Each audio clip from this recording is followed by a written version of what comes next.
चलिए अब कोई भी नहीं बोलेंगे। अब हम आज से शुरू करेंगे, क्योंकि अब हमारा सूत्र स्थान लगभग खत्म है। सूत्र स्थान के प्रत्येक सूत्र को, प्रत्येक अध्याय को ब्रीफली देखते रहना है। सूत्र स्थान हमें आयुर्वेदिक सोच, आयुर्वेदिक विचार, जीवन जीने का तरीका, स्वस्थ रहने का तरीका, ये सारी जो चीजें हैं वो बताता है।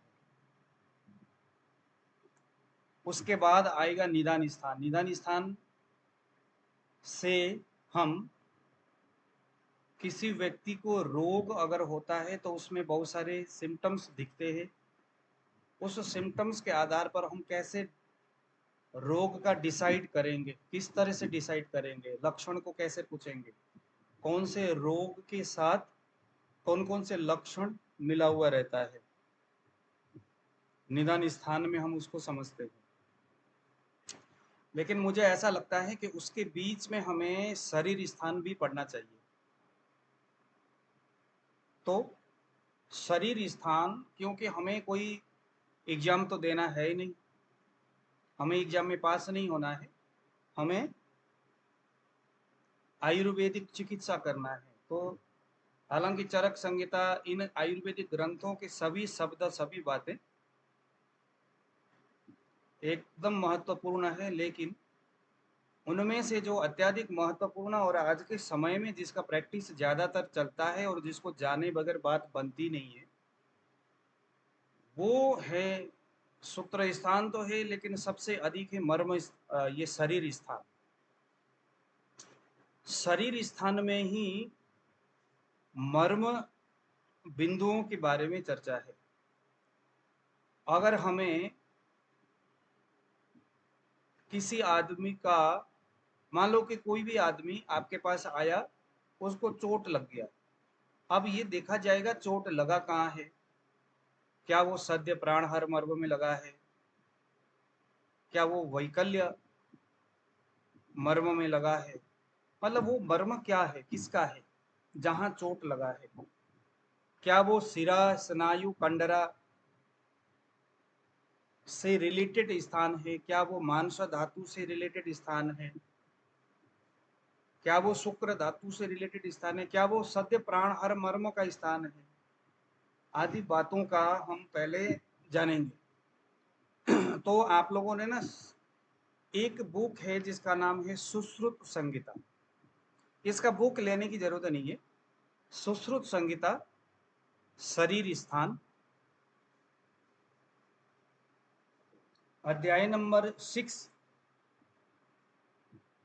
अध्याय नंबर 6, सुश्रुत संहिता, शरीर स्थान, अध्याय नंबर 6।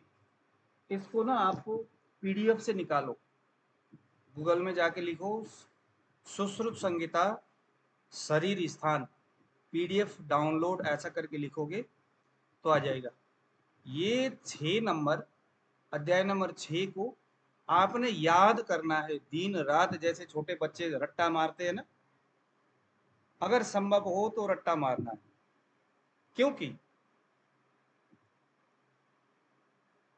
अध्याय नंबर 6, 7, 8, ये 2-3 अध्याय, क्योंकि जब हम अग्निकर्म करेंगे, सुना है आप लोगों ने अग्निकर्म, यानी ऐसे जो मैं आपको बार बार दिखाता हूँ ना, ये लोहे का सलाका, मैंने आज एक ये भी मैंने मंगा लिया, मैं देखा बहुत अच्छा है अग्नि के लिए ना।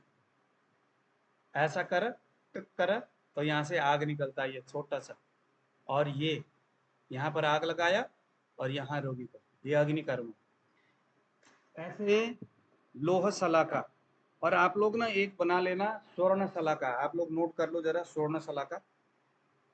अब ये यहाँ से हम लोग अग्निकर्म पढ़ेंगे, नोट करो। आप लोगों ने 14 कैरेट का गोल्ड के आपने सलाका बनाना है। मैं आप लोगों को अग्निकर्म, विद्य कर्म दोनों सिखा दूंगा।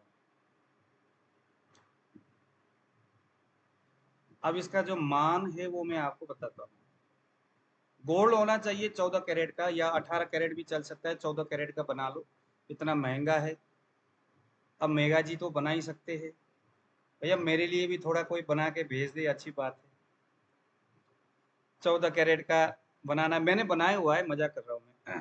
ठीक है, अब उसका जो लंबाई है ना वो 7 सेंटीमीटर लंबा होना चाहिए, उसकी मोटाई 2 सेंटीमीटर का मोटा होना चाहिए, और 2 सेंटीमीटर मोटा, और उसका अंतिम का जो गांठ जैसा है 4 mm का गांठ है। मतलब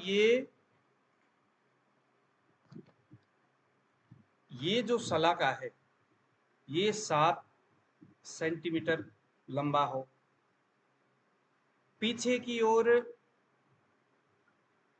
जहां, गुरुजी ठीक दिख नहीं रहा है, थोड़ा इस तरफ ले चलो। हाँ मतलब ये स्वर्ण सलाका नहीं, ये तो ताम्र सलाका है, लेकिन आप लोगों ने ना ऐसे सलाका बनाना है।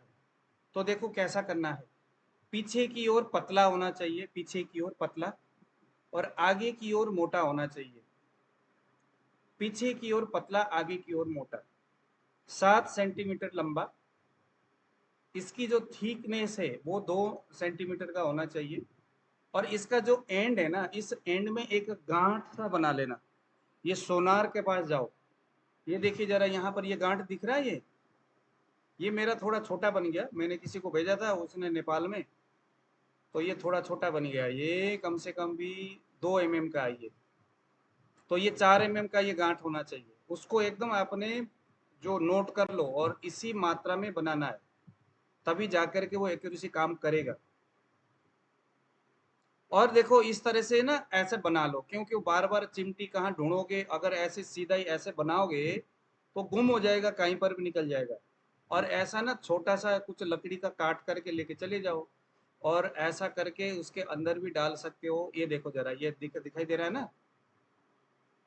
अब इसका फायदा क्या है, इस तरह से बनाने का फायदा क्या है, क्योंकि जब हम ऐसा करके रोगी के स्किन में ये टच करेंगे, ऐसे टच करेंगे, टच करके यहाँ पर हमने आग लगाना है, जैसे ये लाइटर है वो यहाँ पर हमने लगाना है, इस जगह में, यहाँ इसको टच करेंगे, आग यहाँ जल रहा है, और यहाँ पर ये जो उसके स्किन में जाके टच होगा, ये वो कहाँ होगा, किस तरह से होगा, कितना प्रेस करना है, वो मैं आपको स्टेप बाय स्टेप बताऊंगा। अब इसमें क्या होगा, जब आप ना इसको इस तरह से बनाओगे, ये देखिए जरा, तो जैसे आप यहाँ आग लगाओगे, जब टच करना होगा तो आपका उंगली यहाँ पर रहेगा, देखो क्या, ये इस तरह से पकड़ लेना, ये देखो कहाँ मैं टच कर रहा हूँ। तो ये टच करने का मतलब क्या है, कि जैसे मैं यहाँ आग लगा रहा हूँ तो कितना हीट हो रहा है, और आगे हीट कितना ट्रांसफर हो रहा है, कहीं ऐसा तो नहीं कि रोगी को एकदम साड़ देगा, जला देगा। तो यहाँ उंगली लगाने से ना आपको वो हीट पता चलेगा, कितना हीट है आपके उंगली में, असह्य जलन हो रहा है, मतलब पता चल रहा है कि ज्यादा जलन हो गया, ज्यादा गर्म हो गया, तो इसको निकालना है। फिर इसको थोड़ी देर में फिर दूसरी जगह लगाना है, फिर यहाँ से आग लगाना है, हीट उधर ट्रांसफर होगा। फिर यहाँ आप ये टच कर रहे हो, यहाँ ऊपर टच नहीं हो रहा है, नीचे कर रहे हो टच, यहाँ पर भी आप टच कर सकते हो, देखो यहाँ पर भी रखा हुआ है, ये दिख रहा है आपको, यहाँ पर भी ऐसा करके टच करो, यहाँ आग लगाओगे तो ये हीट इधर आपके उंगली में जाएगा, तो आपको पता चलेगा कि कितना गर्म, ये कितना गर्म हो गया है। नहीं तो कभी कभी बंदा कुछ और मूड में होता है, पता नहीं क्या होता है, वो उसके दिमाग ही तो अगला बोलता है बहुत ज्यादा जलन हो रहा है, बहुत ज्यादा ये हो रहा है, वो हो रहा है। ये जो अभी मैंने आपको दिखाया, ये स्वेदन कर्म के लिए है, स्वेदन कर्म। और ये जो मैंने अभी आपको दिखाया, ये अग्नि कर्म के लिए है, अग्नि कर्म के लिए है ये।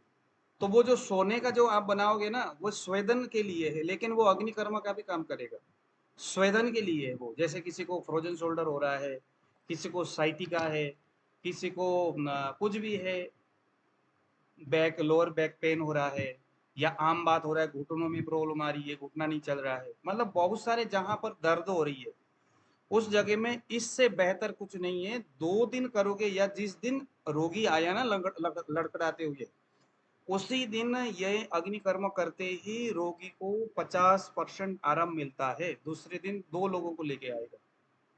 इतना इसका एक्यूरेसी और इतना, लेकिन हाँ, ये जो अभी हम पढ़ेंगे वो आपको पूरा याद करना होगा। मतलब आप लगा लो, इसको पढ़ने का मतलब है कि आपके पास पेन मैनेजमेंट करने की जो सिस्टम है वो जबरदस्त हो जाएगा। आपके पास कोई भी रोगी आएगा, दर्द के मारे चिल्ला रहा है, सर ये हो रहा है, दर्द हो रहा है, ये वहां अग्नि कर्म कर दोगे, रोगी इमीडिएटली उसी वक्त, जैसे ही आपने किया, 5 सेकेंड में या 10 सेकेंड में आप कहो चल के दिखाओ, उसको दर्द खत्म हो जाएगा। और ऐसा नहीं कि दर्द जो है 2-4 दिन हुआ खत्म होगा, नहीं, कंटिन्यूसली कभी भी दर्द नहीं होगा। लेकिन ये जो चीजें हैं अवस्था अनुसार आपको 1 महीने तक, 2 महीने तक आपको करना पड़ेगा कंटिन्यू, लेकिन दर्द पहले ही दिन से गायब हो जाएगा।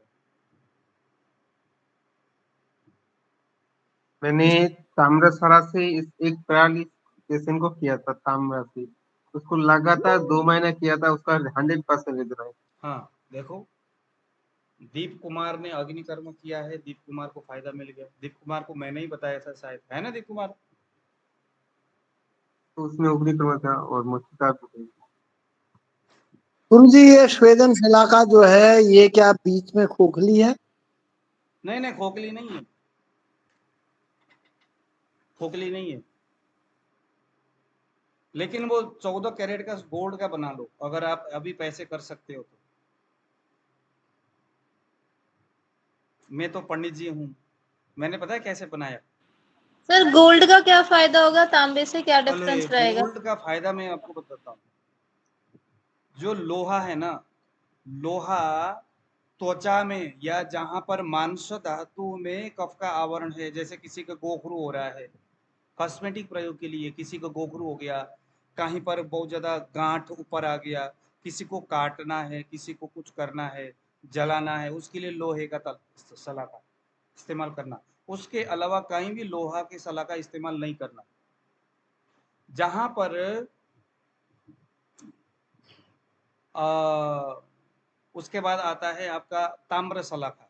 ताम्र सलाखा जो है, आ, लगा लो कि उसके मसल्स में स्टिफनेस हो रहा है ना, मसल्स में स्टिफनेस है, या लगा लो कि आम बात जैसी अवस्थाएं हैं, है ना, शिरा स्नायुओं में कफ का आवरण है, वहां पर ताम्र शलाका से। और जहां डीपली धातु लेवल में दोष चला गया है, धातु क्षय हो गया है, या धातुओं में कोई ऐसे डीजेनरेटिव चेंजिंग हो रहा है, ऐसे बहुत सारी अवस्थाएं हैं, वहां स्वर्ण शलाका से करना है। पहली बात तो ये है। दूसरे नंबर में, जब हम धातुओं में हीट ट्रांसफर की बात करते हैं, तो सबसे ज्यादा गर्मी, मतलब कि हीट को उत्पादन करना और हीट को ट्रांसफर करना, ये लोहा में होता है। लोहा जो होता है जल्दी गर्म होता है, और लोहे की जो जला हुआ काफी देर तक गर्मी उसको महसूस होती है, और वो जलता भी बहुत ज्यादा है, और उसकी प्रॉब्लम भी उसमें मतलब थोड़ा सा ज्यादा मतलब होती है, उससे ना जलन ज्यादा होती है। ताम्र सलाखा उससे थोड़ा कम होता है, उससे और कम होता है चांदी का सलाखा। हमने तो कभी चांदी का प्रयोग किया नहीं। और उससे बहुत कम होता है स्वर्ण सलाखा। स्वर्ण सलाखा से एक तो वो जल्दी गर्म होता है, और बहुत जल्दी ठंडा होता है, और गर्म होने के बावजूद भी हीट लोहे के जैसा ट्रांसफर नहीं होता। मतलब जल तो रहा है, लेकिन हीट का उतना आपको महसूस नहीं होगा जितना लोहे में होता है या तांबे में होता है। तो सोने का मतलब वो चीजें हैं। और दूसरा, वो अंतः उस शरीर के अंदर के धातुओं का, क्योंकि गोल्ड जो है वो संतर्पण करने वाला चीज है, और लोहा अपतर्पण करने वाला चीज है। गोल्ड जो है वो संतर्पण करता है, और लोहा अपतर्पण करता है। तो जहां अपतर्पण करने की जैसी अवस्थाएं हैं, और जहां त्वचा में ये गोखरू वगैरह हो रहा है, किसी चीज को काटना है, ऐसा कुछ है, तो ऐसा ही ताम्र भी अपतर्पण करता है। तो जहां मसल्स में स्टिफनेस है, बहुत ज्यादा दर्द हो रहा है, स्टिफनेस के साथ दर्द हो रहा है, तो वहां पर ताम्र सलाखा। और जहां पर धातु लेवल में प्रॉब्लम आ रही है, संतर्पण करने की जरूरत है, तो वहां पर स्वर्ण सलाखा। ठीक है, तो चलिए जरा सलाखा की बातें तो कम से कम अभी 2 महीने तक, उसके बाद हम पहुंचेंगे वहां पर, अथवा 2 महीने तक पहुंचे, देखो कितना जितना भी लगेगा। मैं चाहता हूं कि अग्नि कर्म ये जो है शरीर विज्ञान की जो बातें हैं, क्योंकि पिछले सेशन में हमने शरीर विज्ञान उस लेवल में पढ़े नहीं थे, लेकिन अभी इस सेशन में मुझे लगता है शरीर विज्ञान के ऊपर थोड़ा मैंने भी ज़्यादा प्रैक्टिस कर लिया।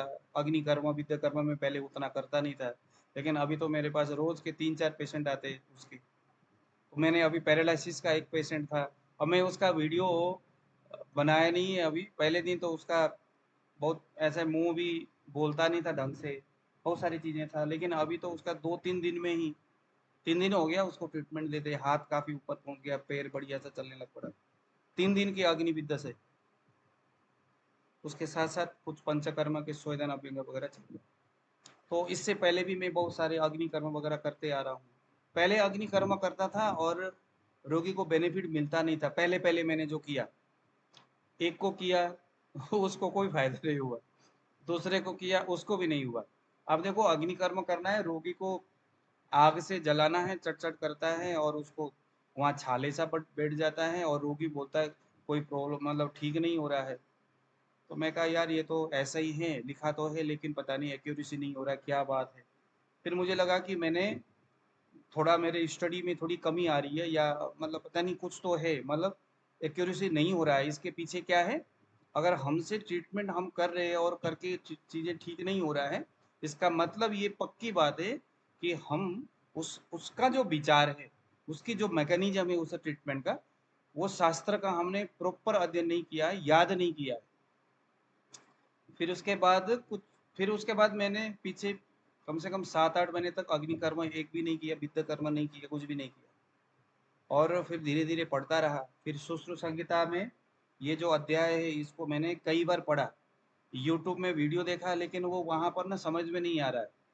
क्योंकि देखो ऐसा है, मैं तो गर्व के साथ कहता हूँ क्योंकि मैंने संस्कृत पढ़ा हुआ है, और जो ये संस्कृत में जो लिखी हुई जो बातें हैं ना, संस्कृत के श्लोक, मैं क्या करता हूँ नीचे टीका पढ़ता नहीं हूँ, सिर्फ संस्कृत पढ़ता हूँ और वहाँ से मैं अपने से उसका अर्थ निकालता हूँ। तो वहाँ से फिर मुझे ना बहुत एक्यूरेसी बहुत बढ़िया समझ में आ रहा है। फिर मैंने पिछले 2-3 महीने से अभी मैं फिर अग्निकर्म कर रहा हूँ। आपको यकीन नहीं होगा, जितनों करता हूँ उसी दिन से उसको आराम मिलने लगा। फिर उसको किया, पहले किसी को किया था उसको आराम मिला, फिर थोड़ा कॉन्फिडेंट बढ़ा, फिर दूसरे को किया उसको भी आराम मिला। आराम तो मिला लेकिन उसका पूरा जल गया, वो सारा जल गया, मतलब फोड़ा सा हो गया उसमें। मैं कहा यार फोड़ा हो रहा है अब इसका। फिर एक दूसरा पेशेंट फोड़ा हो गया, वो आया ही नहीं वो बाद में। फिर चलो नहीं आया, बाद में पूछा उसका, वो कहते कि सर दर्द तो ठीक है, दर्द में तो कोई वो है नहीं, दर्द तो बिल्कुल अच्छा है, लेकिन वो फोड़े वाली कहानी है। अभी अब उसको फोड़ा, आजकल गर्मी का मौसम है बहुत ज़्यादा, ग्रीष्म ऋतु में किया था क्योंकि इस ऋतु में करना नहीं होता अग्निकर्म, तो ये भी है। लेकिन अभी मैं जितनों का भी अग्निकर्म करता हूँ, ये स्वेदन कर्म करता हूँ, मतलब कोई भी पेशेंट आएगा तो उसमें बेनिफिट या रिजल्ट मिलना ही मिलना है। तो अभी हम फिर स्टेप बाय स्टेप चरक संहिता पढ़ते हुए हम उसी पॉइंट में पहुंचे हैं। ये देखो आज का हमारा सूत्र अध्याय है चरक संहिता, सूत्र स्थान अध्याय नंबर 29, 29, एकदम 29 में पहुंच गए है ना, ये अंतिम अध्याय है हमारा। उसके बाद एक अध्याय है, 30 अध्याय है ना, तो लेकिन ये अध्याय 30वां अध्याय भी इसी से रिलेटेड है। तो अब मैं जैसे ही देखा ये प्राणायतन की बातें, ये सारी चीजें, अब मर्म की बातें जो है यहीं से स्टार्ट होता है। तो मैं कहा चलो अब आप लोगों को मैं कॉन्फिडेंटली मैं आपको मर्म सिखाऊंगा अब। और यदि आपने याद कर लिया चीजें जैसे हम बता रहे हैं, उस हिसाब से अगर आपने काम किया, मैं कहता हूँ रोगी जो है आपके पास बहुत आएगा, गठिया के रोगी आएंगे, एवीएन के आएंगे, बहुत सारे रोगी आएंगे। चलिए जरा निकालिए चरक संहिता सूत्र स्थान अध्याय नंबर 39, सूत्र क्रमांक 3।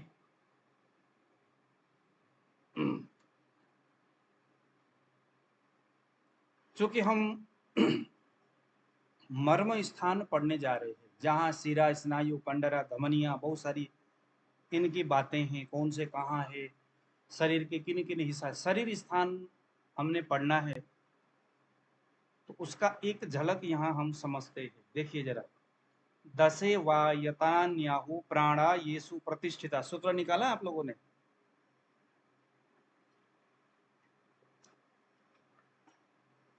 अब इसको एकदम ध्यान से सुनना है, जो चीज़ नहीं समझ में आए उसको बताना है। अब आप लोगों को पढ़ाने के लिए मुझे लगता है थोड़ा-सा मेहनत करना पड़ेगा, क्योंकि वो जो एक्यूरेसी आपको बताना होगा भाई कौन-सा मर्म कहाँ है और वहाँ से कितना आगे पीछे, कितना उँगली आगे पीछे, वो सारी चीज़ें बताने के लिए मैं प्रयास करूँगा जितना संभव है। लेकिन वो मर्म स्थान आप लोगों ने गूगल से भी निकालना है। जैसे आप लिखोगे ना क्षिप्र मर्म गूगल में जाके, तो क्षिप्र मर्म वो दिखा देगा।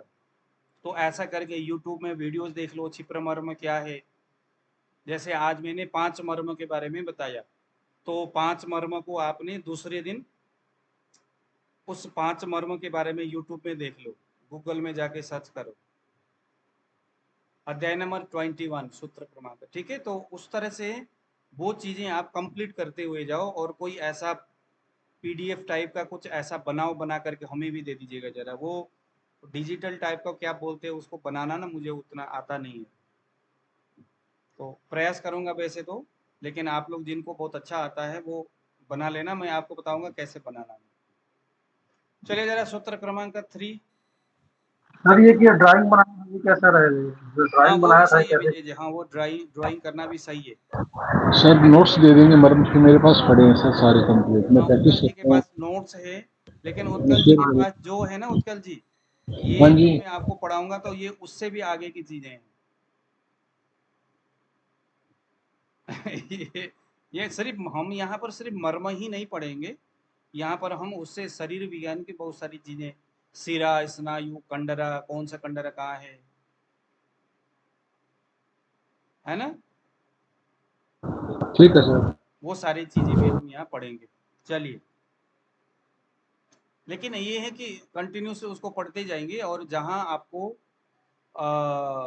मतलब उसका आप लोगों ने हर रोज इमेज भी बनाना है उसका ना, एक बढ़िया सा पीडीएफ बनाया जाए, और उसको मैं मेरे जो वेबसाइट अभी कुछ दिन के बाद होगा तो उसमें मैं उसको डालूंगा, ताकि वो मर्म चिकित्सा ऐसा करके उसमें हम डाल देंगे।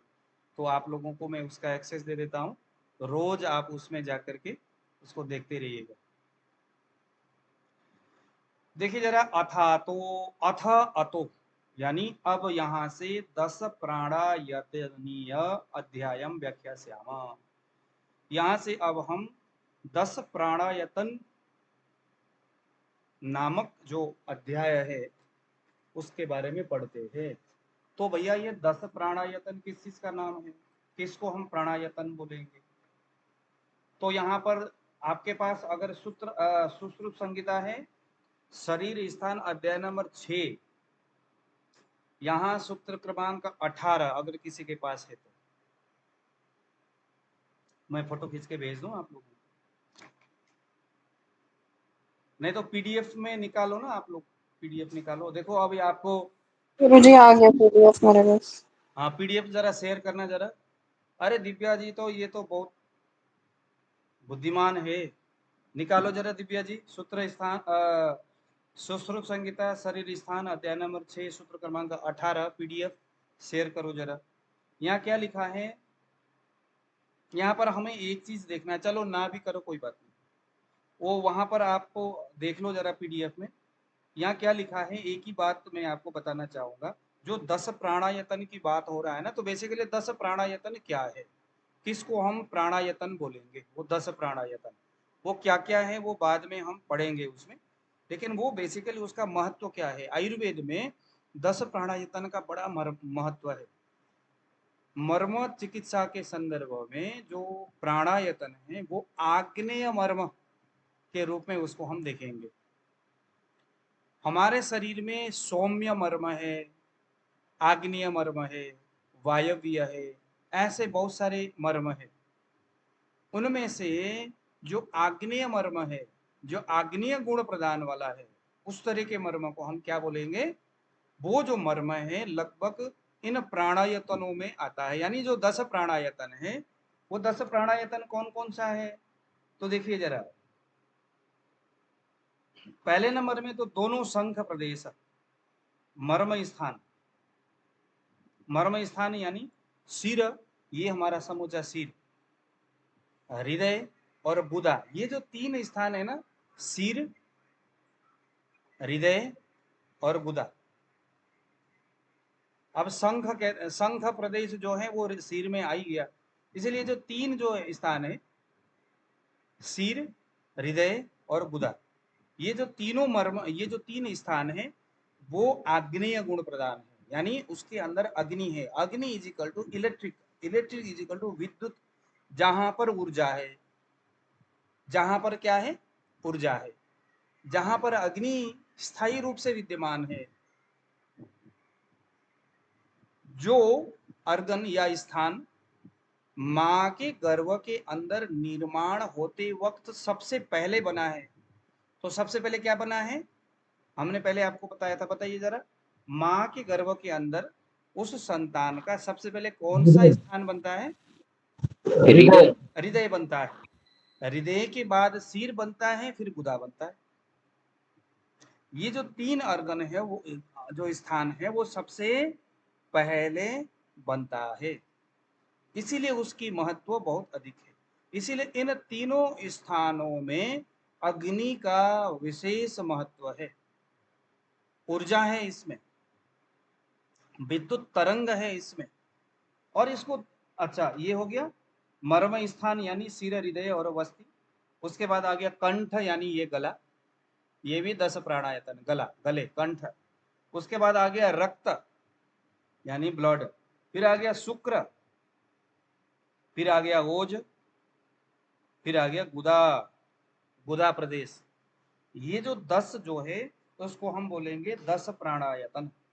अब ये 10 प्राणायतन का महत्व क्या है, ऐसे बताया जाता है कि इन 10 स्थानों में अग्नि स्थायी है, वहां विद्युत ऊर्जा है। उस स्थान में रह करके विद्युत तरंग आसपास के छोटे छोटे अर्गन को विद्युत का ऊर्जा देता है, तरंग देता है, और उसको पोषण करता है। क्योंकि जो मर्म स्थान है, 107 प्रकार के जो मर्म बिंदु है, जो मर्म स्थान है, वो सभी मर्म स्थानों में कोई मर्म स्नायु से संबंधित है, स्नायु मर्म है, कोई शिरा मर्म है, कोई मांस मर्म है, कोई अस्थि मर्म है, कोई संधि मर्म है, कोई मर्म स्थान 2 चीजों से बना हुआ है, कोई तीनों से बना है। लेकिन यह 10 प्राणायतन वाला जो अभी हमने कहा, वो शिरा, स्नायु, मांस, अस्थि और संधि के एक साथ संयुक्त होकर के स्थित है। यानी वह जो 10 स्थान है, वहां वो जो स्थान है, वहां शिरा, स्नायु, मांस, अस्थि और संधि, इनके मूवमेंट, इनकी पहुंच, इनकी स्थायित्व तो वहां पर विद्यमान है। अधिक मात्रा में है किसी में और किसी में कम मात्रा में है, लेकिन है सभी। हालांकि अन्य आचार्यों का ऐसा मानना है कि वो जो जितने भी मर्म स्थान है, चाहे वो छोटे हो चाहे बड़े हो, जो कहीं शरीर के किसी भी हिस्से में हो, ये जो शिरा, स्नायु, मांस, अस्थि और संधि का छोटे छोटे थोड़े थोड़े अंश मात्रा में, किसी का ज्यादा किसी में कम, लेकिन अंश मात्रा में सभी में विद्यमान है, इसीलिए तो वो मर्म स्थान है। ये सारे, ये जो अभी हमने कहा शिरा, स्नायु, मांस, अस्थि और संधि, यह इन सभी मर्मों में विद्यमान है। यानी वो जो जाल है, वो जाल रूप में ये सारे वहां पर विद्यमान है। इसीलिए कोई मर्म स्थान में अगर कट लग जाता है, वहां कोई गुस्सा मारता है, वहां ऐसा कुछ भी आघात होता है, तो वहां ये जो शिरा, स्नायु, मांस, अस्थि और संधियों का एक नेगेटिव व्यवहार शुरू होता है। वहां से रक्त का, रस का, पोषण का या दूषित विषों का, ये सारी चीजों का पूरे शरीर में फैलने की जो प्रबंधन है वो शुरू हो जाता है। फिर से बोल रहा हूं, मान लीजिए ये जो है एक मर्म स्थान है, या ये एक विदुर मर्म है, विदुर मर्म है, और इस विदुर मर्म में कुछ हो गया, मतलब चोट लग गया, किसी ने थप्पड़ मारा और ये उंगली यहां लग गया जोर से। अब क्या होगा, ये एक मर्म स्थान है।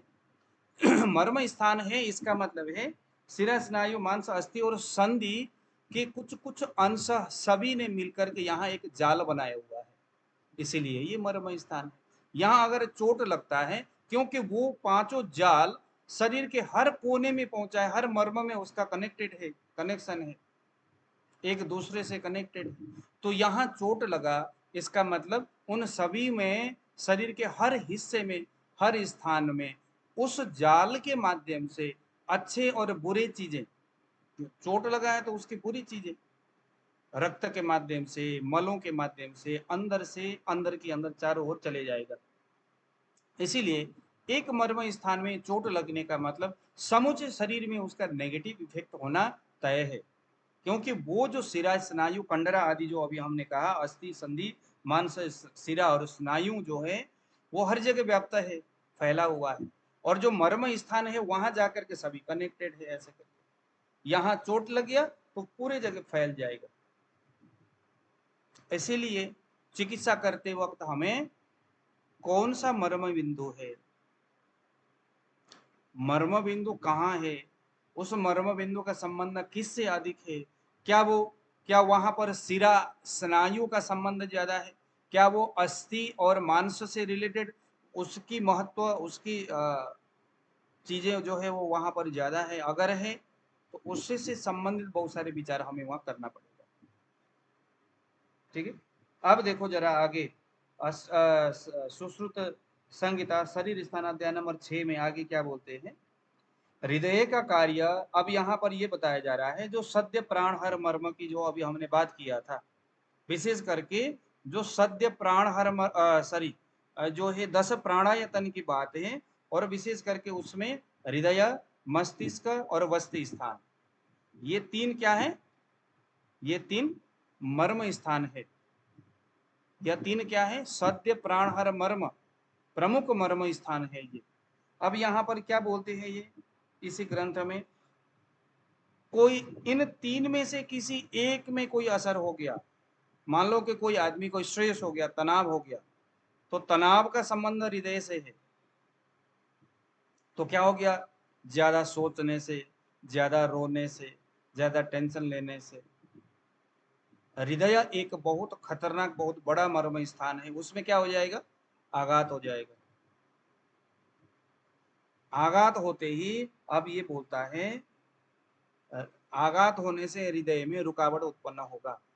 हृदय में अगर रुकावट होगा तो श्वास अवरोध होने से या मस्तिष्क का कार्य बंद हो जाने से, मतलब हृदय में इस तरह के अवरोध हो गया तो उससे सिर में और वस्ती स्थान में इनडायरेक्टली उसका नेगेटिव इफेक्ट होगा। क्या होगा, अब इसको एकदम ध्यान देना।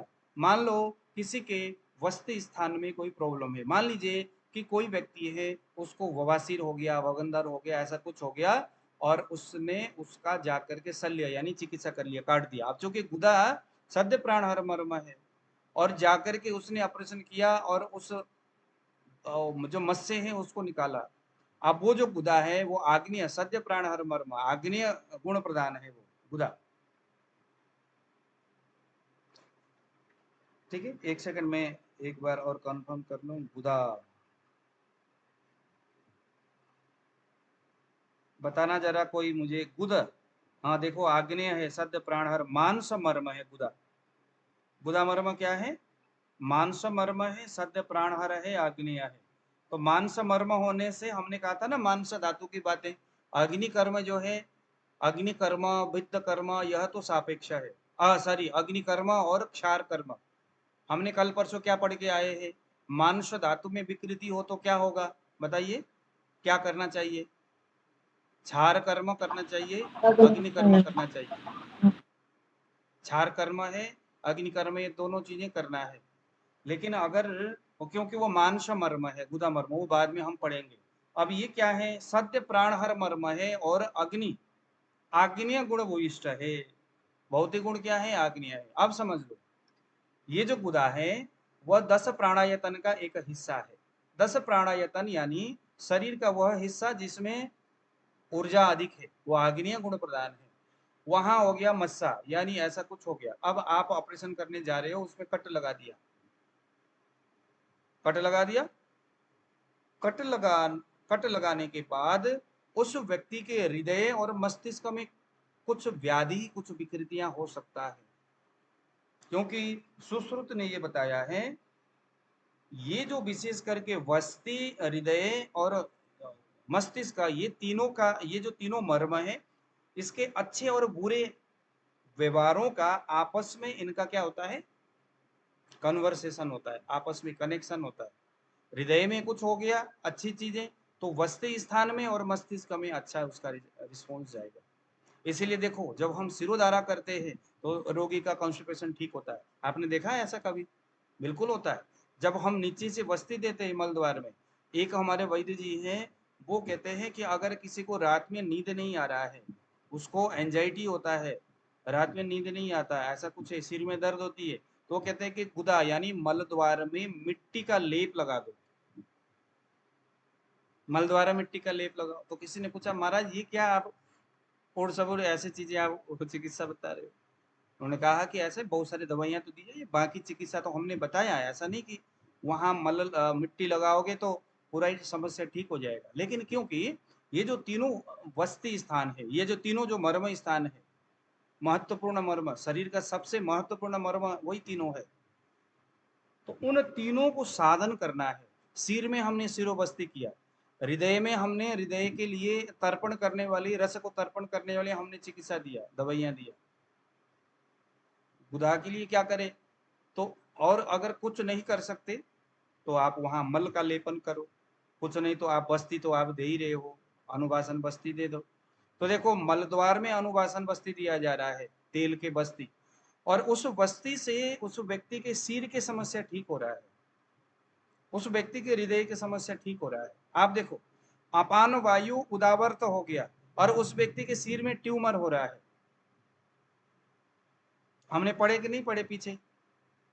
मल का उदावर्त हो गया और उसको घबराहट हो रही है, हार्ट में पाल्पिटेशन हो रहा है, हृदय रोग हो रहा है, और हृदय रोग उसका ठीक नहीं हो रहा है, और हमने जैसे ही गुदा का चिकित्सा किया, यानी बस्ती, ये सारी चीज उसके अपान वायु को जैसे हमने अनुलोमन किया, तो उसके हृदय की समस्या ठीक हो गई। इसका मतलब क्या है? ये एक दूसरे से बहुत बड़े लेवल में कनेक्टेड है।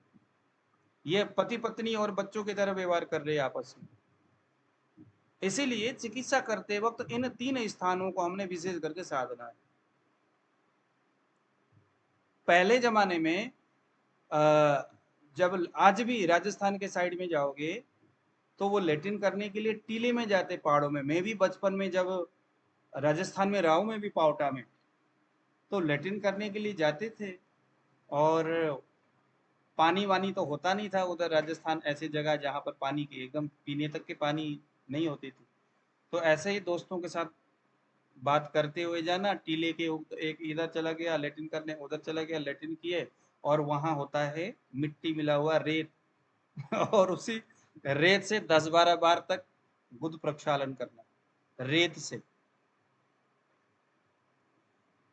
तो इनडायरेक्टली इस चीज का प्रभाव जब हमें जब पता नहीं है ये बस्ती के ये तीन स्थान के बारे में, तब तो कुछ नहीं, लेकिन उस दृष्टि से अगर हम देखते हैं तो वह क्रिया उस व्यक्ति के हृदय और मस्तिष्क का पोषण कर रहा होता है।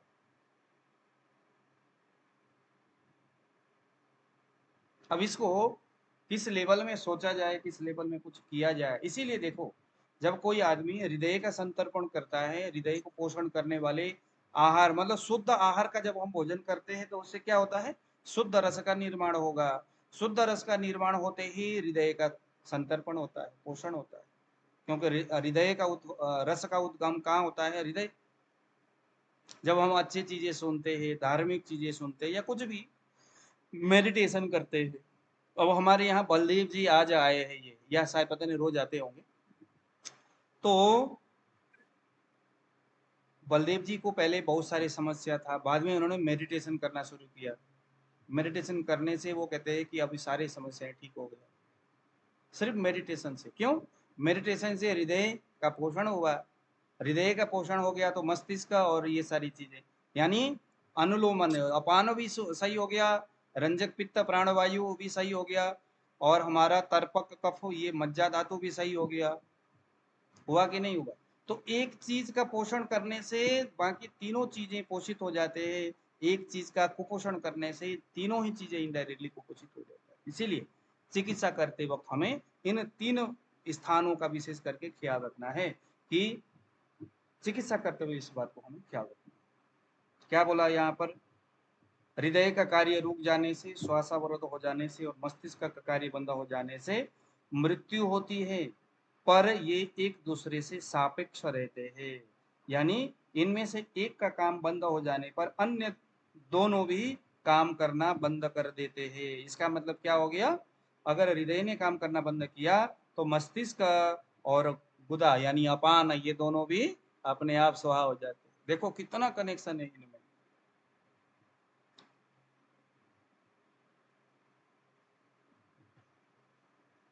दूसरा सूत्र है इसी सुश्रुत संहिता शरीर स्थान का सूत्र क्रमांक है 19।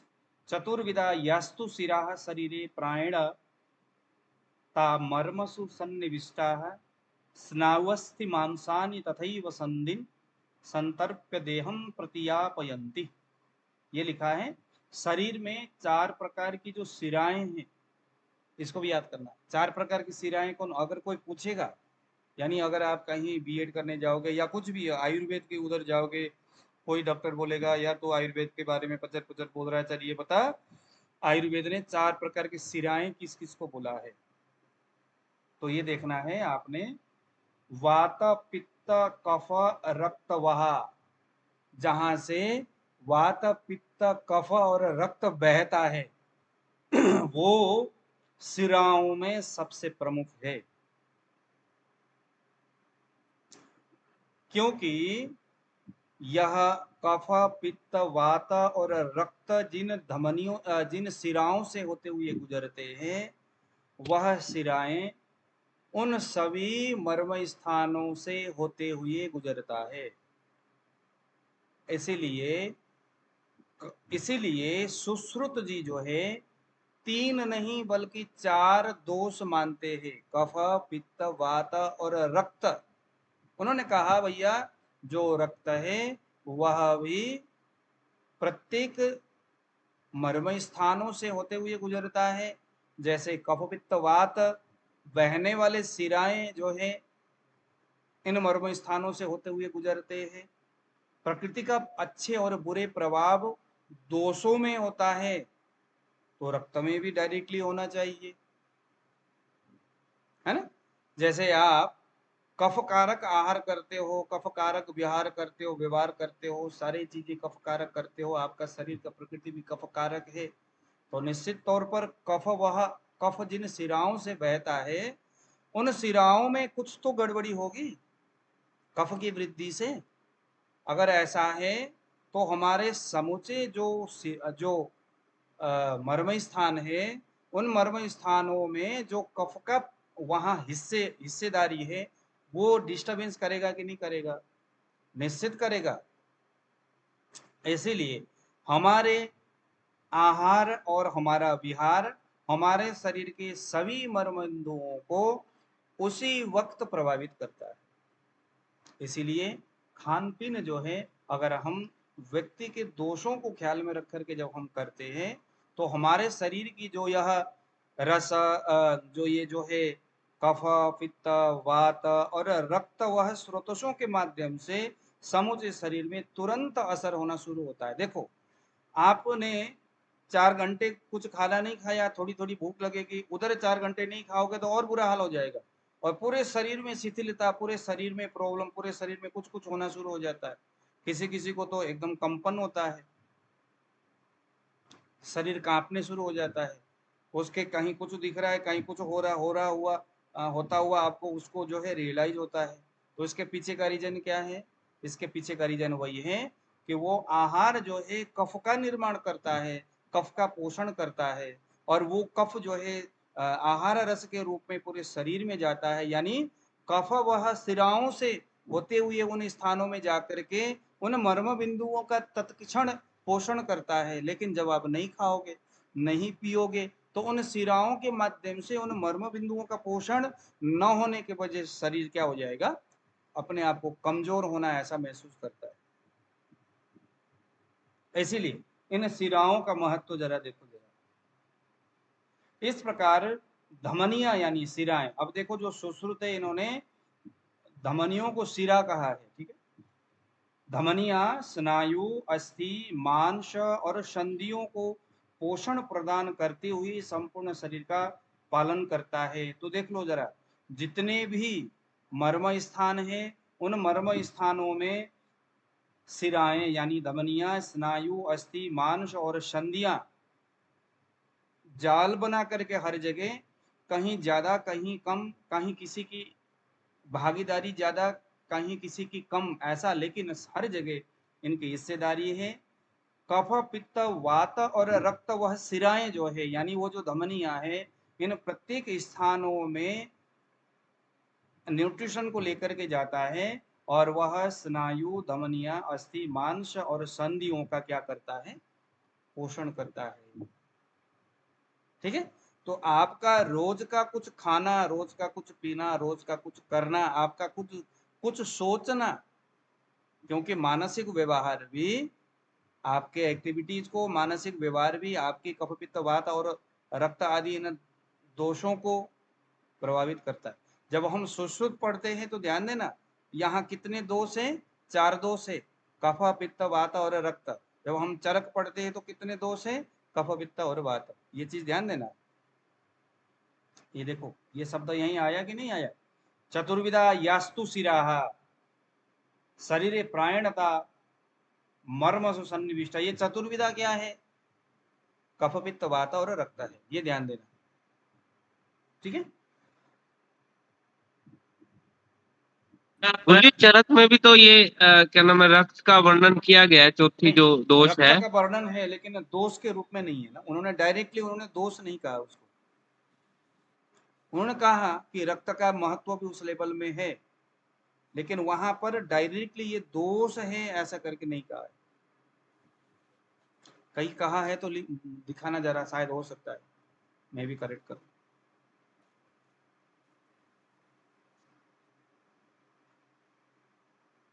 ठीक है, तो आज हम लोगों ने इतना देखा। अब कल हम लोग, अब इस अध्याय को ना थोड़ा सा आप ये सुश्रुत के ये 6 नंबर वाले अध्याय को अच्छी तरह से देख लीजिएगा। फिर परसों से हम लोग इन मर्म बिंदुओं के ऊपर थोड़ा सा हम चर्चा करेंगे। पहले पूरे मर्म को हम पढ़ेंगे सूत्र के हिसाब से, और उसके बाद फिर मर्म की पहचान करेंगे। मर्म की पहचान होने के बाद फिर हम अग्नि, बेसिकली मर्म चिकित्सा का महत्व आजकल जो दबाते हैं ना, जो है उसके महत्व उस लेवल में नहीं है कि वह सब मर्म स्थान में, तो उसको कहते हैं 16 बार धीरे धीरे उसको दबाओ तो मर्म थेरेपी जैसे कुछ बताते हैं। तो ठीक है, वो चूंकि वो मर्म स्थान है वहां पर, तो वहां पर ऐसे जो सिराएं जो है वहां दोष जाकर के अटका पड़ा हुआ है। जैसे अभी हमने कहा कफ, पित्त, वात और रक्त उन धमनियों में जाकर के, है ना, बैठा हुआ है और वहां अटका पड़ा हुआ है। वहां का जो विद्युत तरंग है वो ऊर्जावान नहीं है, तो थोड़ा सा करने से हो जाएगा। लेकिन बेसिकली मर्म, इन चीजों को सीखने का सबसे बड़ा महत्व है कि वहां पर हम जो अग्नि कर्म करेंगे उसके आसपास में, किसी के आंखों में प्रॉब्लम है, किसी के नाक में प्रॉब्लम है, प्रतिसाय है, किसी को सिर में दर्द है, किसी को ट्यूमर है, किसी का इनफर्टिलिटी है, बहुत सारी चीजें जो है वो सारी चीजें इन मर्मों को ध्यान में रख करके चिकित्सा की जाती है। कहाँ कहाँ विद्ध करना है, निडल जो है, निडल से निडल कितना नीचे ले जाना है, कितना नीचे ले जाना है। एक्यूप्रेशर, एक्यूपंक्चर जो है उसका संबंध भी कहीं ना कहीं इसी अध्याय से जुड़ा हुआ है। सुश्रुत का 6, 7, 8, 9 इसी अध्याय को उन्होंने पढ़ा। वो अपने अलग देश में चले गए और वहां जाकर के थोड़ा और तरह से उन्होंने, जो उस देश के लोगों को समझ में आए उस तरह से उन्होंने किया है एक्यूप्रेशर वगैरह। ये डेफिनेटली आयुर्वेद से निकली हुई बातें हैं, क्योंकि दुनिया में आयुर्वेद से पूरा और प्राचीन ग्रंथ तो कुछ है ही नहीं। तो एक्यूप्रेशर का संबंध भी इसी से ही है। जो चाइना का जो एक्यूप्रेशर है वो तो एकदम हमारे मर्म चिकित्सा से बहुत मेल खाता है। हाँ, ये है कि उसकी जो मातृकाएं हैं, सिरा मातृकाएं जो है उसकी जो बहने की, वो थोड़ा उनका जो तौर तरीका अलग है, थोड़ा सा मतलब उसकी जो लोकेशन है वो थोड़ा सा कहीं-कहीं कुछ-कुछ अलग-अलग है। गुरुजी वो तो बहुत अलग है, मैंने उसके हाँ, 3 वो साल एकदम पहले। अलग है। लेकिन ये है कि वो जो चीज़ है, जब आपने वो पढ़ लिया ना चाइना वाला, तो उसके बाद ये मर्म अगर आपको ध्यान से अगर आपने पढ़ लिया, तो इसमें आप कुछ-कुछ करेक्ट वो कर सकते हो। Hello sir. हाँ जी। हेलो हाँ जी, हाँ जी, बलदेव जी। सर, नमस्कार। मैंने ना एक मर्म की पीडीएफ भेजी है आपको। मुझे ना वो गुरुजी चाइना वाला दिव्या जी आपके पास होगा वो चाइना वाला। मैं नहीं नहीं बता रही हूँ, मैंने ना 3 साल TCM पढ़ा है, ट्रेडिशनल चाइनीज मेडिसिन जो एक्यूप्रेशर है, उसमें एक हमारा सब्जेक्ट होता है आयुर्वेदिक एक्यूप्रेशर, सर, आयुर्वेदिक। मर्म वो उसका मर्म का पीडीएफ भेजा मैंने। हाँ? हाँ जी, मेरे पास किताबें हैं, मैं भेजूंगी। पर वहाँ पे 5 जो महाभूत है, वहाँ पे मेटल, वायु, पानी और 5 मेटल को माना जाता है उसमें ना, मतलब, लेकिन वो लोग वात को मेटल बोलते हैं। हाँ, हाँ। तो उसको दिव्या जी उसको भेजना ज़रा। ठीक है जी बलदेव जी आपने भेज दिया। देख लिया। भेज मैंने दिया भी मैंने। छुट्टी हाँ, भेजी है ठीक है, आपको। ठीक है, ठीक है, देख लिया मैंने। 107 मर्म है, 107 के काम कहाँ कहाँ क्या है सारा कुछ भेज दिया, और किस किस बीमारी में कौन सा मर्म यूज करते हैं। हाँ, ठीक है। दिव्या जी आपने वो चाइना वाला एक्यूप्रेशर वाला है आपके पास कोई ऐसा पीडीएफ? किताबें हैं गुरुजी, वो मैं आपको भेज दूंगी ऑनलाइन वाली निकाल के। अच्छा। और मैंने आपको सुश्रुत भेजी है जो आप बोल रहे थे। ठीक है जी, तो आज का हमारा क्लास यहीं ख़त्म करेंगे। एकदम इसको आप लोग ध्यान से मैंने हालाँकि वो चाइना चाइना का जो है ना ये एक्यूप्रेशर वाला मैंने उसको पढ़ना है। वो अगर हम एक ये करते हैं ना मर्म चिकित्सा वगैरह करते हैं, विशेष करके विद्ध कर्म करने के लिए वो उसकी महत्व बहुत ज़्यादा है। विद्ध कर्म करने के लिए चाइनीज़ एक्यूप्रेशर का महत्व ज़्यादा है। गुरुजी मैंने जो सीखा था, हाँ जी, गुरुजी हाँ जी। मैंने जो कोर्स किया था एक्यूप्रेशर का, एक्यूपंक्चर का, उसमें वो सिर्फ जो अपने 2 हाथ है ना, वो 2 हाथों पे ही इलाज करते हैं। मतलब वहाँ पे जो पॉइंट्स है वही पॉइंट्स हम नहीं, प्रेस वो नहीं, करते ये हैं। पूरा वो चाइनीज़ एक्यूप्रेशर जो है। गुरुजी वो वो हाँ, वो एक्यूपंक्चर है, ट्रेनिंग भी है, एक्यूप्रेशर। लेकिन मैं एक शॉर्ट में दूसरा एक बताता हूँ, उसमें पार्ट जो बताया है हमको, तो ये भी है। और जो शरीर पर जो है ना, उस पर हम नीडल्स इंजेक्ट करते हैं और उसमें वाइब्रेशन देते हैं सर। हुँ, वाइब्रेशन होता है उसमें मशीन से। हुँ। तो कुछ समय के 7 दिन का कोर्स किया, वो फिर पूरा ठीक हो जाता है। मतलब फिर से करने की नहीं जरूरत पड़ती हो। एक चीज़ मैं आपको बताता हूँ कौल जी, देखो कुछ बुरा नहीं मानना। अगर आप आयुर्वेद पढ़ रहे हो, तो आयुर्वेद से रिलेटेड चीज़ें ही आप नहीं समझ रहे हैं। मतलब अगर आप एक्यूप्रेशर पढ़ भी रहे हो, तो एक्यूप्रेशर से हमें कुछ जैसे आप अगर एलोपैथ भी पढ़ रहे हो, तो एलोपैथ में जैसे कुछ मेडिसिन है, उसके रिपोर्ट को कैसे स्टडी करना है, उसको आयुर्वेद से कैसे कनेक्टेड करना है। कुछ मेडिसिन है, उसको हम आयुर्वेद से कैसे देखेंगे। मतलब हर चीज़ें जो भी सीखो, उसको आयुर्वेद के साथ जोड़ना है और काम हमें आयुर्वेद के हिसाब से करना है। गुरुजी ये तो बल्कि सुन जितने भी गुरुजी। एक्यूप्रेशर के डॉक्टर है ना, सबसे पहले नाड़ी चेक करते हैं हाँ, एक्यूपंक्चर में। मतलब मतलब हाँ वो जितने तो नाड़ी है, है ना आयुर्वेद आयुर्वेद भी के तो है। हिसाब से करना है हमें कुछ भी। क्योंकि और ट्रीटमेंट मैंने जो सीखा था वो 2008 का है। हाँ, क्या है? मैंने जो पढ़ाई किया था उसका वो 2008 का है। अभी भी है मेरे पास, नोट्स बुक्स भी है उसके। अच्छा। अभी यूज भी करता हूँ मैं उसको। हुँ। ठीक है जी, किसी का कोई क्वेश्चन